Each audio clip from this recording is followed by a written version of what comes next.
பேராசிரியர் மீதே கை வைத்த கல்லூரி மாணவி. பிரின்சிபல் ரூமில் காவல் அதிகாரிகள் முன்பே ஸ்டூடெண்ட்ஸ் யூனியன் ஜாயிண்ட் செக்ரட்டரி செய்த பகீர் செயல்.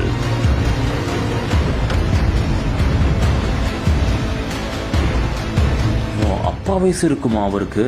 அவர் என்ன தகாத வார்த்தையால பேசினாரு, எப்படி சும்மா இருக்க முடியும்?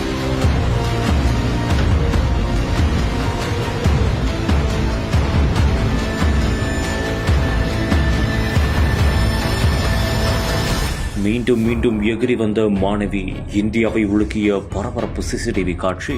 டெல்லியில் உள்ள பிரபல கல்லூரியில் மாணவர்களுக்கு இடையே ஏற்பட்ட பிரச்சனை தொடர்பாக பிரின்சிபல் ரூமில் பேச்சுவார்த்தை நடந்துள்ளது. அப்போது அங்கு பேராசிரியர் சுஜித் குமாருக்கும் மாணவியும் ஸ்டூடெண்ட்ஸ் யூனியன் ஜாயிண்ட் செக்ரட்டரியுமான தீபிகா என்பவருக்கும் வாக்குவாதம் ஏற்பட்டதாக கூறப்படுகிறது. இதனால் போலீசார் முன்னிலையிலேயே பிரின்சிபல் ரூமில் மாணவி தீபிகா திடீரென்று பேராசிரியர் சுஜித் குமாரை கன்னத்தில் அறைந்ததாக கூறப்படுகிறது. இது தொடர்பான சிசிடிவி தற்போது சமூக வலைதளங்களில் பரபரப்பை ஏற்படுத்தியுள்ளது. மேலும் உடனடியாக அந்த பெண்ணை போலீசார் சமாதானப்படுத்தி உட்கார வைத்துள்ளனர். ஆனால் மீண்டும் அவர் எகிரி அடிக்கச் சென்றுள்ளார். இது குறித்து மாணவி கூறும்போது, அவர் என்னை தகாத வார்த்தையால் பேசினார் என்றும் முறைத்து பார்த்ததால் தான் அடித்ததாகவும் கூறியுள்ளார்.